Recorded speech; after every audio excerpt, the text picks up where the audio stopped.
Dear students, good morning to all of you. आज हम conservative force और non conservative force क्या होता है इसके बारे में समझेंगे।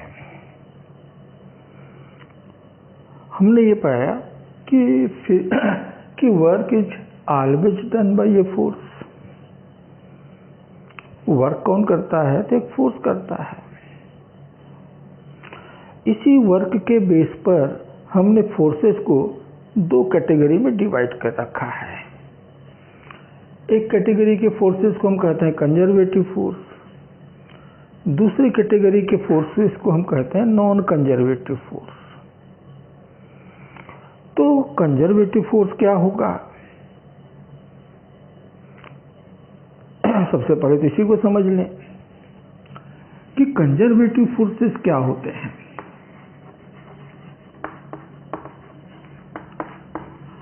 कंजर्वेटिव फोर्सेस ये वो फोर्सेस हैं जिनके द्वारा किसी प्रोसेस में किया गया वर्क, इनके द्वारा किसी प्रोसेस में किया गया वर्क केवल सिस्टम के इनिशियल और फाइनल पोजीशन पर डिपेंड करता है। वो किस पाथ से, किस रास्ते से इनिशियल से फाइनल पोजीशन पहुंचा, उस पाथ पर डिपेंड नहीं करता। तो ऐसे फोर्सेस को हम कहते हैं कंजर्वेटिव फोर्सेस। मान लीजिए कि एक बॉडी को हम पॉइंट ए से दूसरे पॉइंट बी तक ले जा रहे हैं by applying a force. Force पे अप्लाई करना पड़ेगा, तभी तो बॉडी जो है ए से बी तक डिस्प्लेस होगा। तो ए से बी तक पहुंचने के कई पाथ हो सकते हैं, बहुत सारे पाथ हो सकते हैं, इनफाइनाइट पाथ होंगे।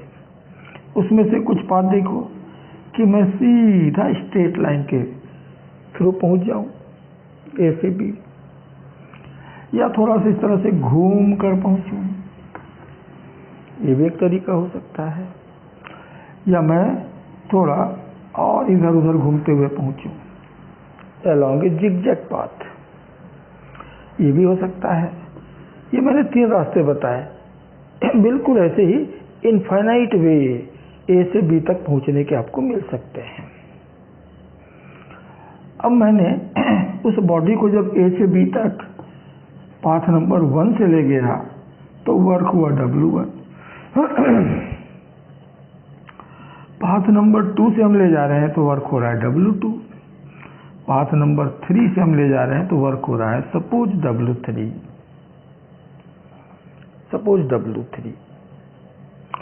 ध्यान देना कि तीनों पाथ के लिए इनिशियल पोजीशन और फाइनल पोजीशन सेम है। हमने बॉडी को क्या किया? पॉइंट ए से पॉइंट बी तक पहुंचाया। सबके लिए कॉमन इनिशियल पोजीशन है, सबके लिए कॉमन फाइनल पोजीशन है कि बॉडी को कहां से कहां पहुंचाना था? ए से बी तक। अब यदि हमारा फोर्स इन तीनों में से किसी भी रास्ते से होकर ले जाए बॉडी को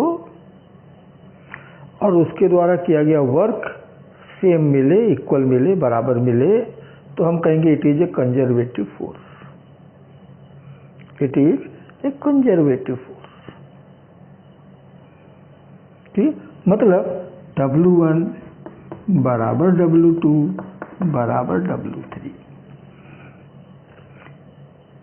यदि ये तीनों वर्क इक्वल हों तो जिस फोर्स ने ये वर्क किया, जिस फोर्स ने ये वर्क परफॉर्म किया, वह फोर्स कंजर्वेटिव फोर्स कहलाएगा।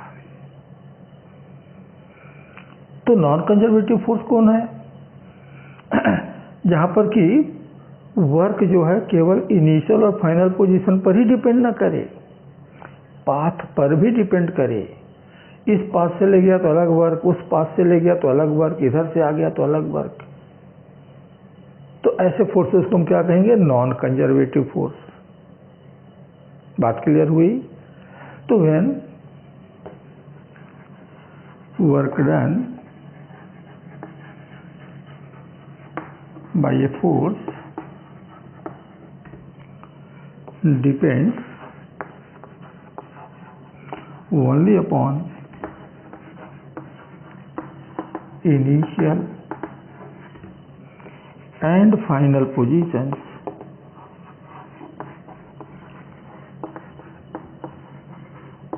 and not upon the path.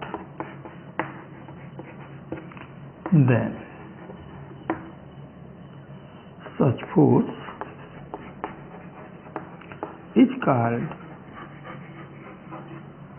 conservative force.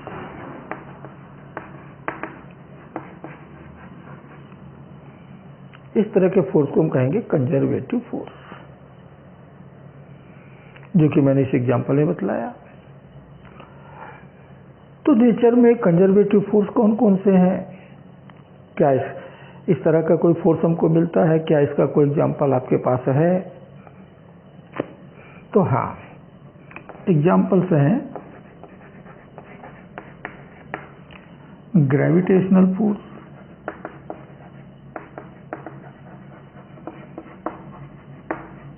Gravitational force जो होता है वो कंजर्वेटिव फोर्स होता है।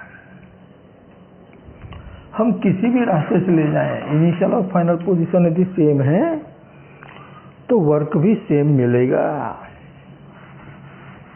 Gravitational force, electrostatic force,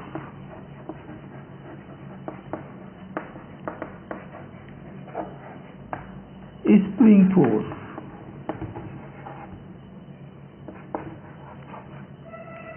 these are the examples of conservative force. Conservative force, इसकी एक प्रॉपर्टी और भी है। क्या? The work done by a conservative force in a close path is always equal to 0। यदि एक क्लोज पाथ में किसी बॉडी को हम ले जा रहे हैं कि जहां से हम ले गए वहीं वापस ले आए घुमा करके, तो ऐसे पाथ हम कहते हैं क्लोज पाथ, जिसका इनिशियल पोजीशन और फाइनल पोजीशन सेम मिले, एक ही मिले, तो क्या होगा? वो क्लोज पाथ। तो एक क्लोज पाथ में कंजर्वेटिव फोर्स जो वर्क करेगा it is always equal to 0। It is the second property of such force. तो work done by these forces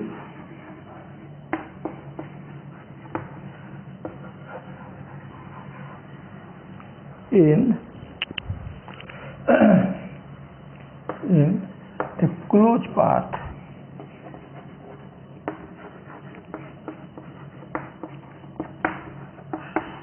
is equal to 0, is equal to 0, 0 के बराबर होता है। कि हम इस तरह से चलते हुए आए, जहां से स्टार्ट किया वहीं पर वापस आ गए। ए से स्टार्ट किया था, घूमते घूमते घूमते घूमते ए पर ही वापस आ गए। Then it is a close path. हम ए से गए बी तक और फिर बी से वापस आ गए ए पर। Then it is close path. Close path माने ऐसा राउंड पाथ होगा, ऐसे नहीं होता है। बस जहां से स्टार्ट हुआ वहीं आप वापस आ गए, then it is a close path. Then it is a close path. ठीक है। एक बॉडी को हमने उछाला, ग्राउंड से किसी हाइट पर पहुंचा और फिर वो वापस आया और फिर ग्राउंड पे आके गिर गया। Then the path traveled by this body is a closed path. तो ऐसे किसी भी क्लोज पाथ में जो वर्क होगा by a conservative force is always equal to 0। इस थर्ड एग्जांपल में देखते हैं कि मान लो इस पॉइंट H की हाइट ग्राउंड से H है, जो बॉडी आप उछाल रहे हो उसका मास m है, तो वेट कितना हो गया mg, which is also called the gravitational force. तो बॉडी पे कितना फोर्स अप्लाई हुआ mg, mg फोर्स से वहां तक गया, mg फोर्स से वो वापस आया। ठीक है, तो जाते समय कितना वर्क हुआ, आते समय कितना वर्क हुआ, दोनों वर्क का सम टोटल वर्क। तो जाते समय मैं इधर ले लेता हूं, ये ग्राउंड से हाइट h पे गया, दोनों पॉइंट के बीच का डिस्टेंस h है, बॉडी का वेट mg,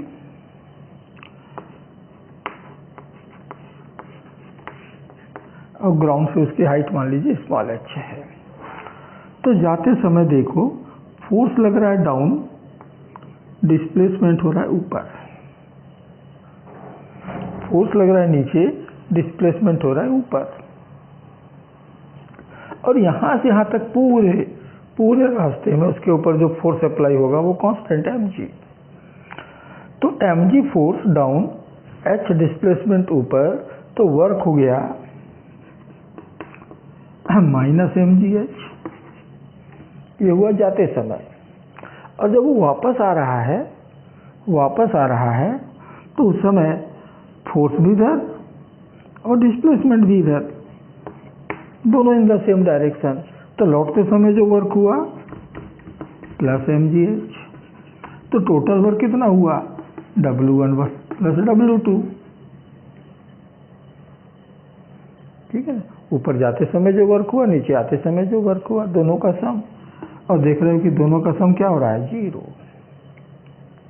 0। अब यहां पर कुछ बच्चे थोड़ा सा कंफ्यूज हो जाते हैं, क्या कि भाई we have defined the work as the force into displacement, and in this case displacement is 0, net displacement of the body is equal to 0 and that's why the work is equal to 0। ये concept apply कर लेते हैं।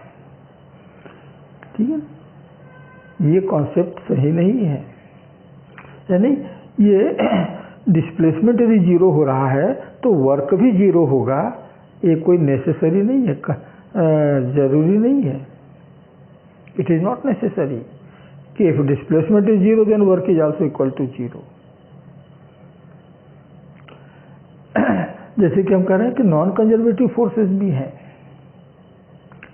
तो यही यदि work close path में work यदि non conservative force करेगा तो वो 0 नहीं होगा, that will not equal to 0।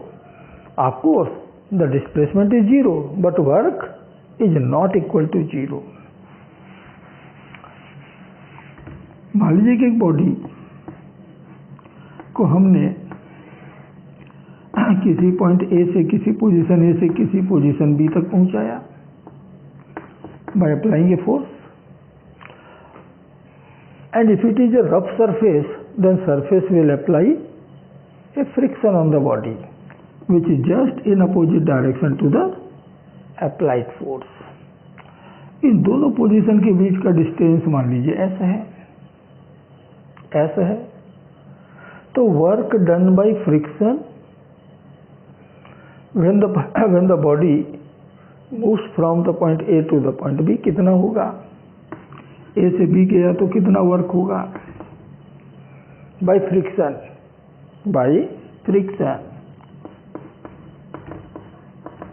हम फ्रिक्शन का वर्क कैलकुलेट कर रहे हैं। तो जब वो ए से बी गया है, डिस्प्लेसमेंट हुआ राइट की तरफ, फोर्स लगा है लेफ्ट की तरफ, तो वर्क हो गया माइनस एफ है, फ्रिक्शन जो भी होगा इनटू द डिस्प्लेसमेंट। अब हम उसको वापस ला रहे हैं,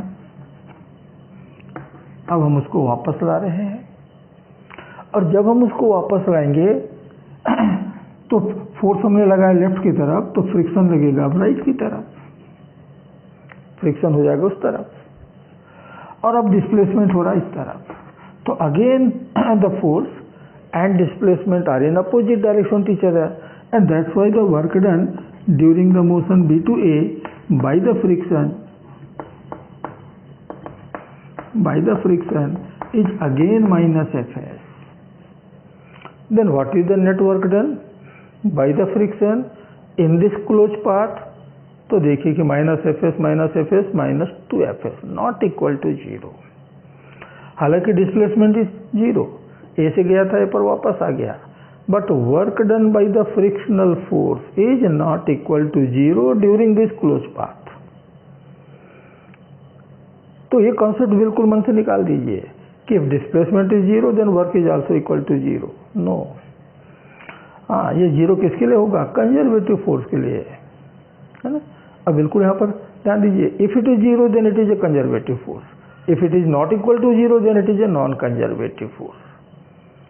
बात बिल्कुल क्लियर हो जाएगी कि आप एक क्लोज पाथ में वर्क निकालिए उस फोर्स का, और यदि क्लोज पाथ में उस फोर्स का वर्क 0 हो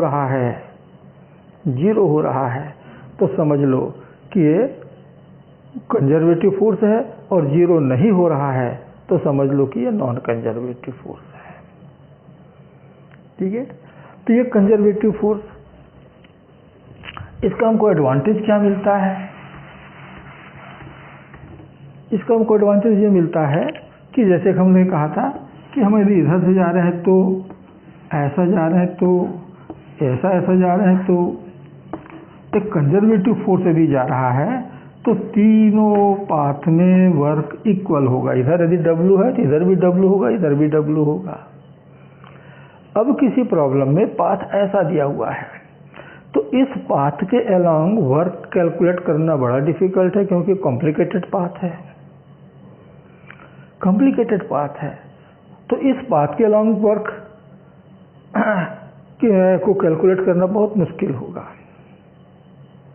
बहुत कठिन होगा, डिफिकल्ट है।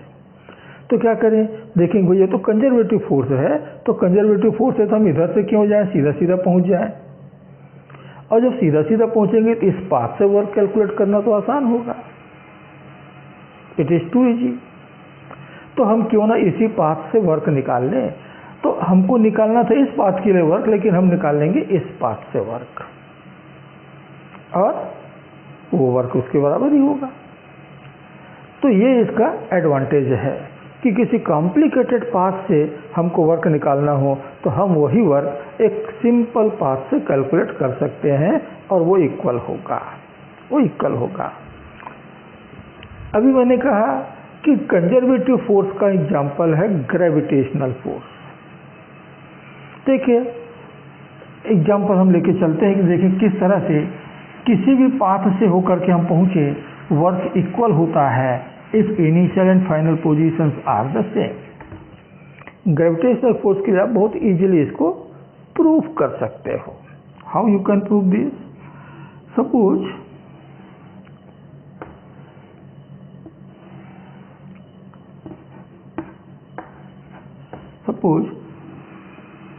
एक बॉडी जिसका मास m है को हमें A से C तक पहुंचाना है,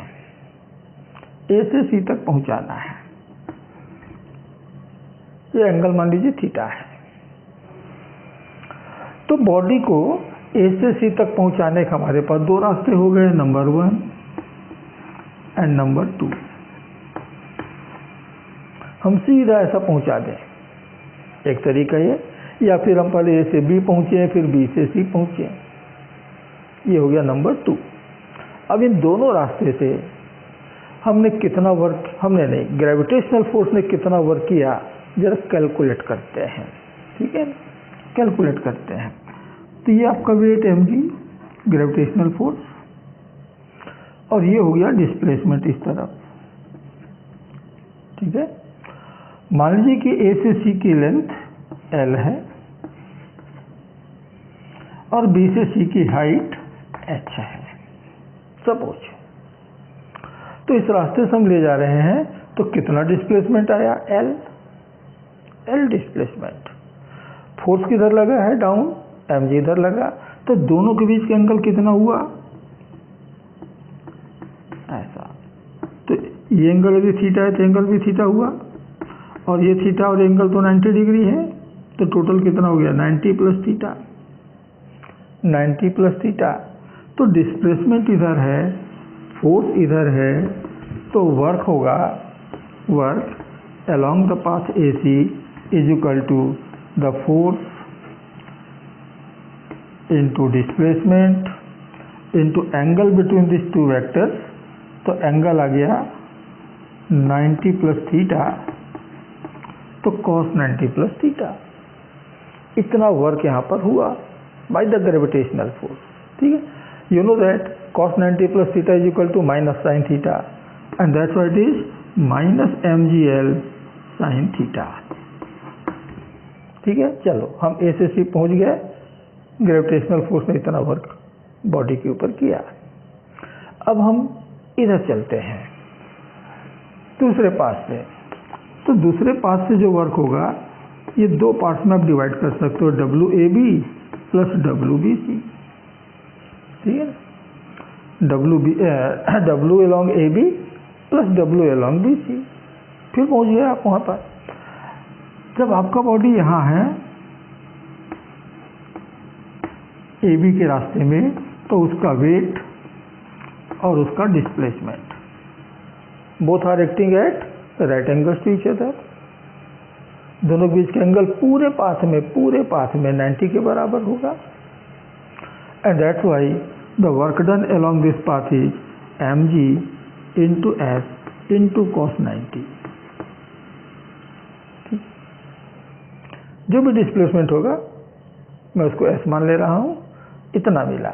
एंड अलोंग द WBC, अब बॉडी यहाँ आ गया, वेट इधर ही लगेगा।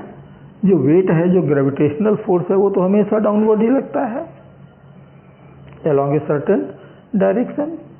और अब डिस्प्लेसमेंट हो रहा है इस तरफ, ऊपर की तरफ। Again this two quantities are in opposite direction to each other. तो वर्क कितना हो जाएगा? तो वर्क हो जाएगा negative, the force into displacement. Displacement हुआ h।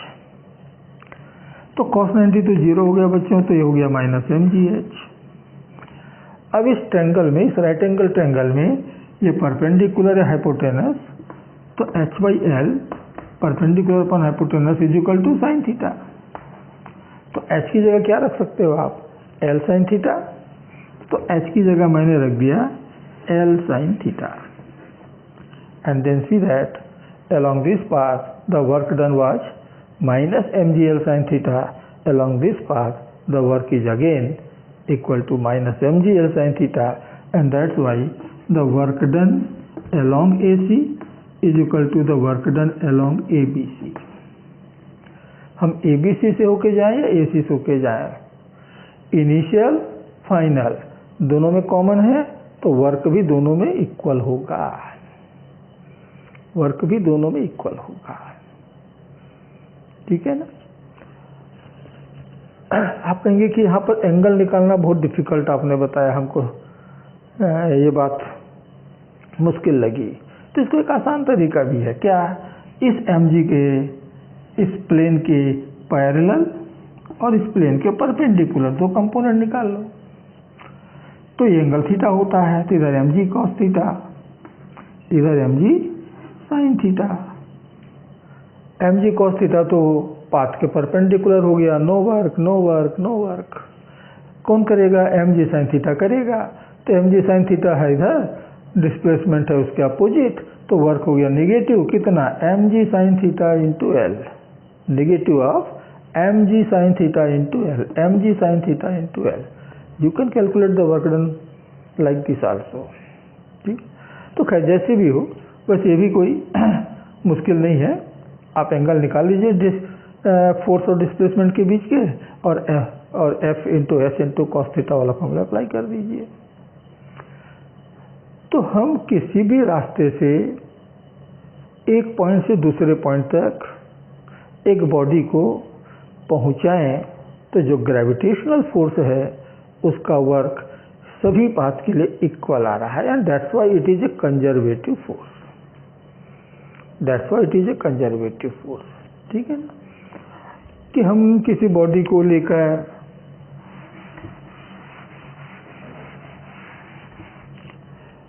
सीढ़ी के रास्ते से हम ऊपर पहुंच रहे हैं, ऐसा सीढ़ी बना हुआ है, यहाँ पहुंचाना यहाँ से, तो यहाँ से वहाँ तक पहुंचाना है, तो हम ये सभी रास्ते के लिए अलग अलग वर्क कैलकुलेट करते जाना पड़ेगा, अलग अलग कैलकुलेट करें। तो क्या करें, सीधा इस रास्ते से हम वर्क कैलकुलेट कर लें,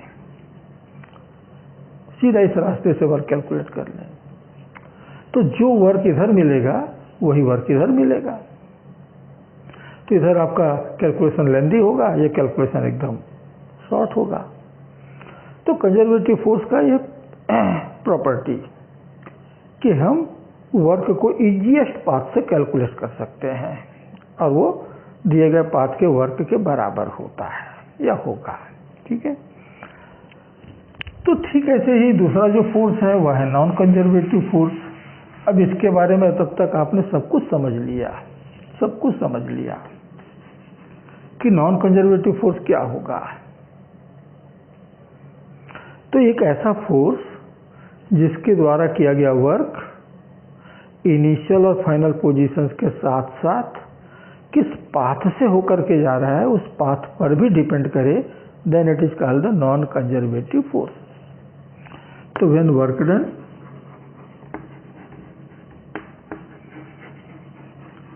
by a force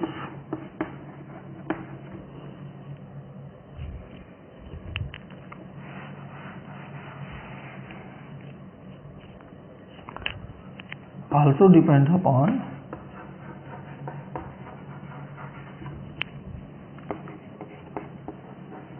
the path, then it is called non-conservative force।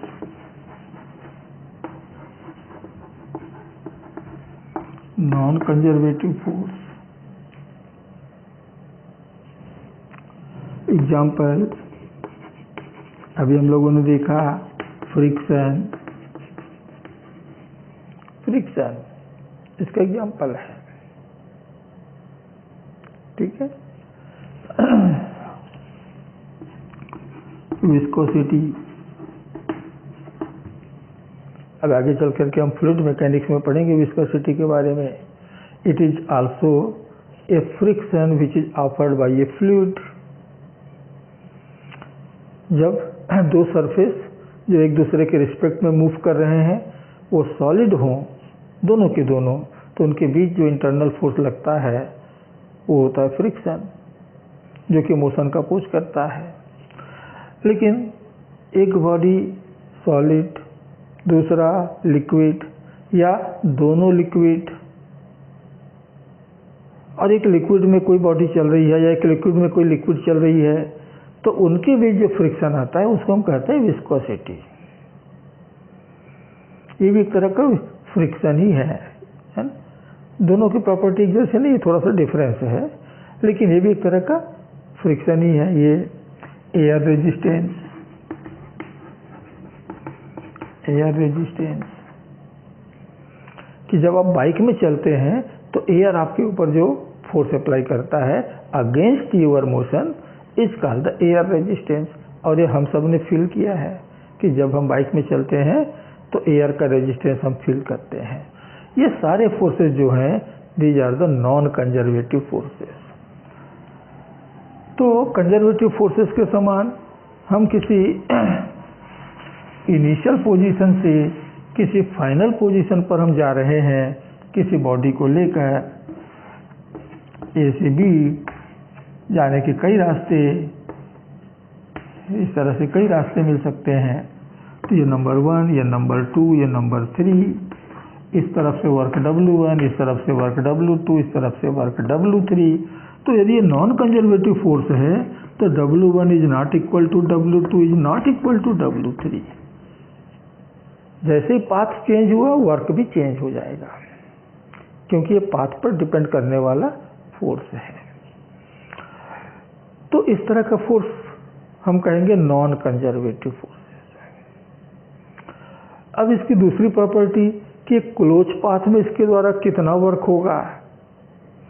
तो एक क्लोज पाथ में ऐसे फोर्स के द्वारा जो वर्क होता है it is not equal to zero, ये जीरो नहीं होगा। जीरो हो गया तो कंजर्वेटिव, नहीं है तो नॉन कंजर्वेटिव। ये दूसरी इसकी property.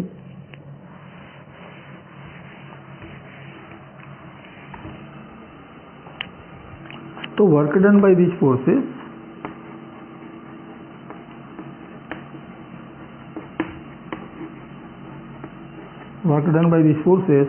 in a closed path is not equal to zero।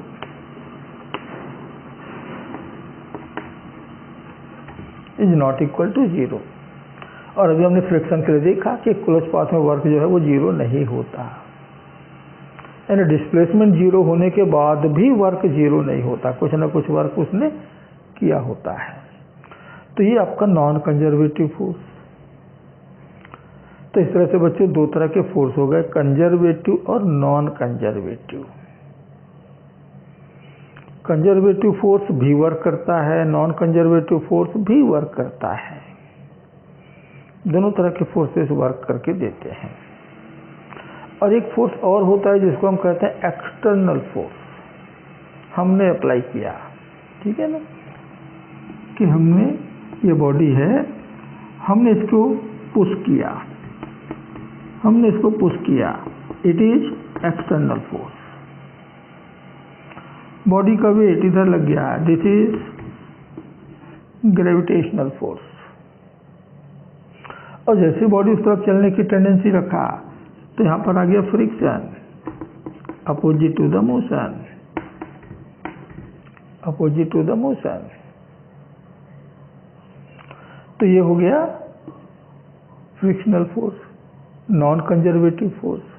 तो बॉडी पे तीनों फोर्स अप्लाई हो गए, external force, frictional force, gravitational force. और जब बॉडी यहां से यहां शिफ्ट होगा, डिस्प्लेस होगा, तो तीनों फोर्सेस अपना अपना वर्क करेंगे,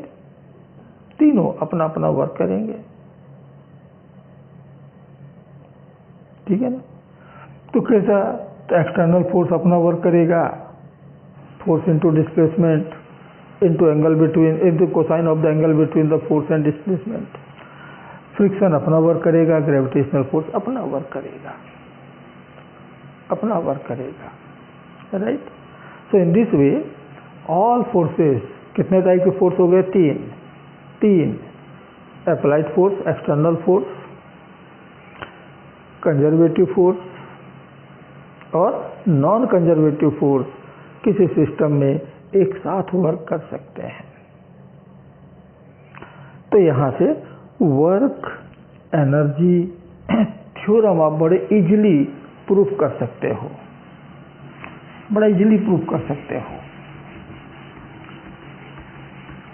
हम एक सिस्टम लेते हैं जिसमें बहुत सारे फोर्सेस एक साथ लगे हुए हैं, ठीक है, बहुत सारे फोर्सेस एक साथ लगे हुए हैं इस तरह से।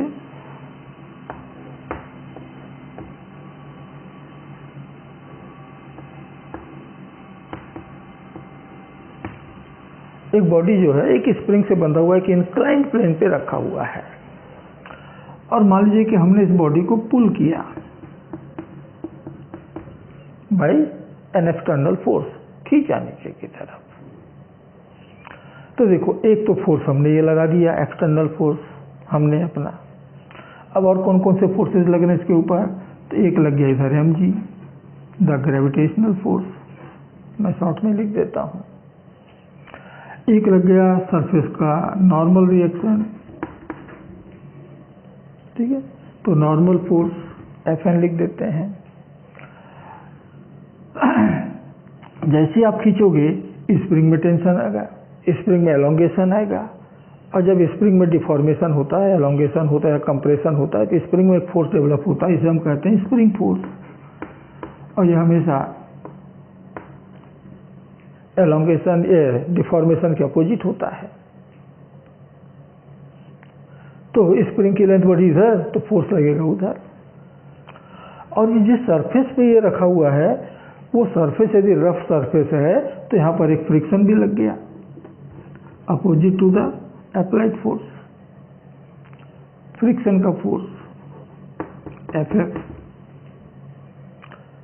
तो there are so many forces acting on the body simultaneously, और जब तुम इसको खींचते हो यानी कि डिस्प्लेसमेंट देते हो, तो ये सारे के सारे फोर्सेस वर्क कर रहे होते हैं, वर्क कर रहे होते हैं। ठीक है, इसमें से कुछ कंजर्वेटिव है, इसमें से कुछ नॉन कंजर्वेटिव है। सबने मिलकर के जो वर्क किया, सबने मिलकर के कुछ ना कुछ वर्क किया। वो वर्क हम कैसे कैलकुलेट कर सकते हैं? तो नेट फोर्स निकाल के भी कर सकते हो। नेट फोर्स कि इस बॉडी पे लगने वाला नेट फोर्स कितना है। तो बॉडी पे लगने वाला net force according to Newton's laws of motion, second law of motion, m into a the mass into acceleration होता है। मान लीजिए इस बॉडी का मास m है, मान लीजिए बॉडी का मास m है, तो इन सारे फोर्सेस का net value which is equal to the vector sum of F external plus F normal plus F gravitational plus F spring plus F friction, ये सारे फोर्सेस मिलकर के उसके ऊपर अप्लाई हुए। इट शुड बी इक्वल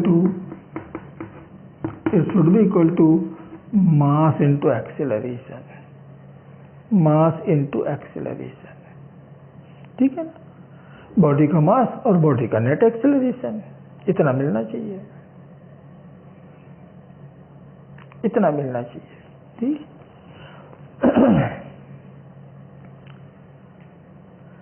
मैं इस ए को इस तरह से भी लिख सकता हूं। तो m इंटू ए की जगह मैंने रख दिया dv/dt, ये तो आप जानते ही हैं। अब इसमें राइट हैंड साइड में जो इतना है मैंने dx से मल्टीप्लाई किया, dx से डिवाइड कर दिया, नो प्रॉब्लम, इक्वेशन बैलेंस ही रहेगा।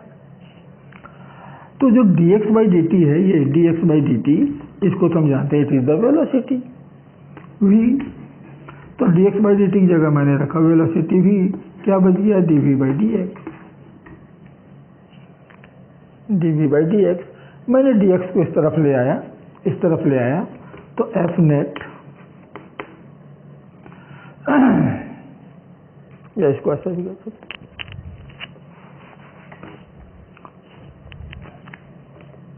F एक्सटर्नल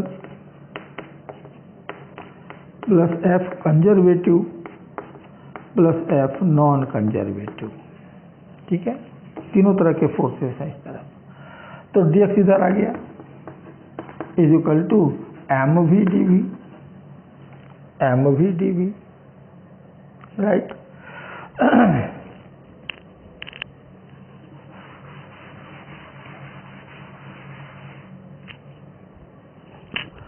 तो F external into dx, F conservative into dx, F non conservative into dx, ये क्या बतलाएंगे? एक छोटे से डिस्प्लेसमेंट में इनके द्वारा किया गया वर्क, इनके द्वारा किया गया वर्क। तो फिर पूरा वर्क कितना हुआ वहां से लेकर यहाँ तक, जहाँ तक आपने डिस्प्लेस किया है, टोटल वर्क डन। तो टोटल वर्क डन निकालना है तो हम इसको इंटीग्रेट करेंगे, F external plus F conservative plus F non conservative into dx। तो इधर भी इंटीग्रेट हो जाएगा mv/dv, दोनों तरफ इंटीग्रेट कर दिया। From initial position xi to final position xx, तो यहाँ इनिशियल वेलोसिटी u से फाइनल वेलोसिटी v तक, फाइनल वेलोसिटी v तक। तो इसको इंटीग्रेट करने पे क्या मिला? Work done by external force plus work done by conservative force plus work done by non conservative force is equal to, m तो कांस्टेंट है, m तो कांस्टेंट है, बाहर कर दो, v को इंटीग्रेट करो तो क्या हो गया v²/2 लिमिट u से v, लिमिट u से v।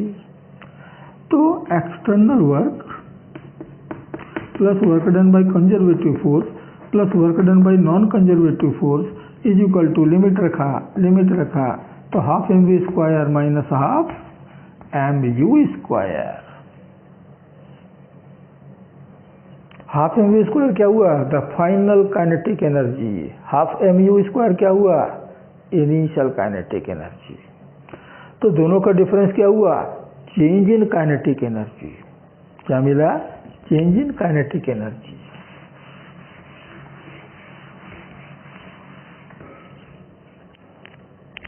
Change in kinetic energy.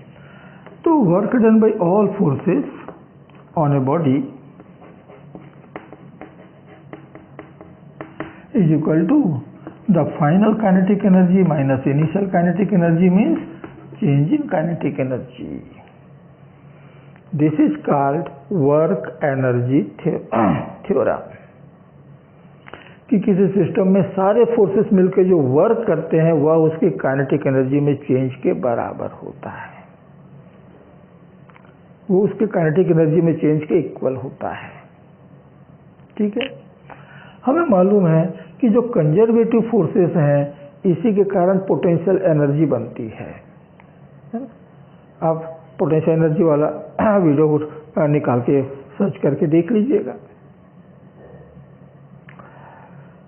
तो एक बॉडी की चेंज इन पोटेंशियल एनर्जी कितनी होती है?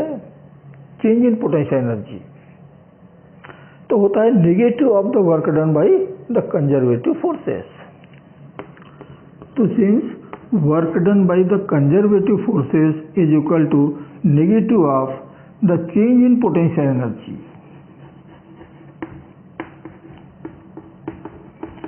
Change in potential energy means minus u final minus u initial. U final minus u initial.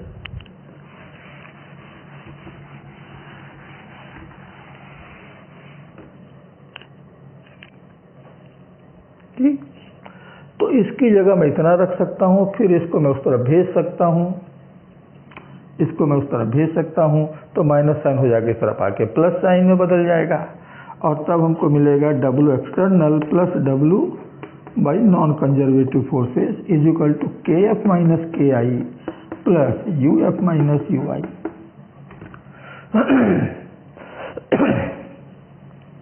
तो हम इसको ऐसा भी लिख सकते हैं K F plus U F minus K I plus U I. ये क्या हुआ? Kinetic plus potential means total energy. Total energy in final state. ये क्या हुआ?